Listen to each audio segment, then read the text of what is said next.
शर्मा जी, सबसे पहले मैं मुल्क के वजीर आजम नरेंद्र मोदी जी को और रियासत के वजीर आला योगी आदित्यनाथ जी को धनतेरस की दिल के गहराइयों से मुबारकबाद देता हूं और आप सभी को देता हूं। देखिए शर्मा जी, धन होता क्या है, कानून जी। का एक अपना दायरा होता है जी।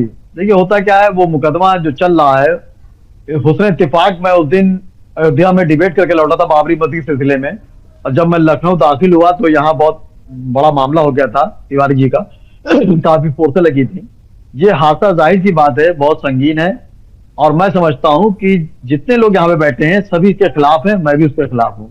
लेकिन सर देखिए शर्मा जी, होता क्या है, कानून की अपनी एक प्रक्रिया होती है, और जाहिर सी बात है, अभी पीड़िता ने बहुत अच्छी बात कही, मुझे अफसोस भी लगा कि उन्होंने कहा कि मैं मुख्यमंत्री से समय मांग रही, मिल नहीं पा रहा, जबकि हमारे मुख्यमंत्री हमेशा गरीबों के लिए हमेशा मंदिराम पर आते हैं और हमेशा गरीबों की बात सुनते भी हैं। शोएब जी, और आपकी मुझे खास उम्मीद बात है है, कि आप बड़ी बेहतर तरीके से बात घुमाते हैं। सवाल का जवाब आपको नहीं देना है, लेकिन आपने उसके पीछे की पूरी तारीफ, क्या कुछ घटनाक्रम है वो बता दिया। ये बता दीजिए ना, गुस्ताखे नबी क्या था और इसके पीछे की सजा क्या है, ये भी तो बताइए ना। पहले सुनिए, पहले पीड़िता की बात सुनिए, मैं बताऊंगा, क्यों नहीं बताऊंगा मैं। तो मैं समझता हूं मुख्यमंत्री जी को इनको समय देके बात करनी चाहिए, और जाहिर सी बात ये मामला बड़ा था, इसको फास्ट ट्रैक में शुरू से ही चलना चाहिए था।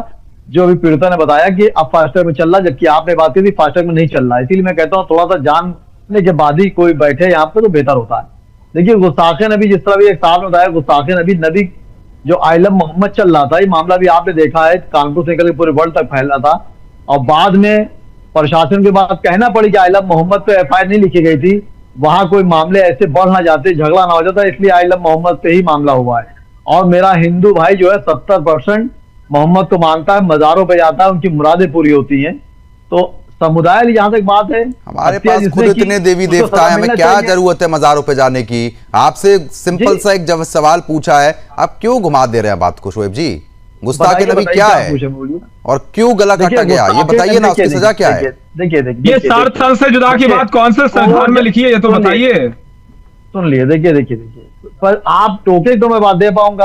अब आप इतनी लंबी कहानी खींच देते हैं, तो फिर आप और भी मेहमान है ना, उनके पास भी जाना है। देखिए आप पहले मेहमान बुलवा लिए, आप देखिए नहीं, ठीक है, आप कम शब्दों में बता दीजिए। देखिए गुस्ताखे नबी हो या गुस्ताखे राम हो, ये अच्छी चीज नहीं है, ये आप जानते हैं। गुस्ताखे राम तो कभी कोई बोलता ही नहीं है ना, गुस्ताखे नबी तो बोल के करा जा रहा है।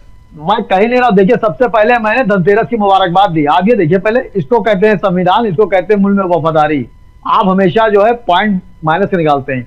देखिए मैं कमलेश तिवारी के साथ हूं, मैं इसलिए नहीं कह रहा हूं, आपको सामने कह रहा हूं, उनके साथ इंसाफ होना चाहिए। जो भी कातिल है उनको सजा मिलनी चाहिए, सजाए मौत मिलनी चाहिए। कानून का गुस्ताखे नबी की सजा क्या है, बस आप ये बताइए। देखिए गुस्ताखे नबी, मैंने कहा ना, किसी भी धर्म में किसी भी बड़े धर्म गुरु को आप कुछ नहीं कह सकते हैं।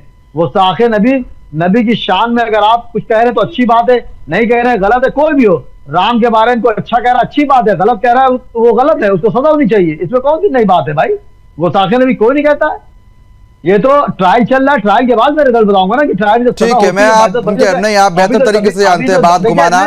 ठीक है, मैं आपके पास तुरंत लौटता हूं। चलिए ठीक है, मैं आऊंगा आपके पास। कपिल श्रीवास्तव भी लगातार बने हैं, कपिल जी का भी रुख करेंगे। किसी ब्रेक पर जाने से पहले लगातार हम चर्चा कर रहे थे, अब इस चर्चा को आगे बढ़ा लेते हैं। खास मेहमान हमारे साथ लगातार यहाँ पर बने हुए हैं।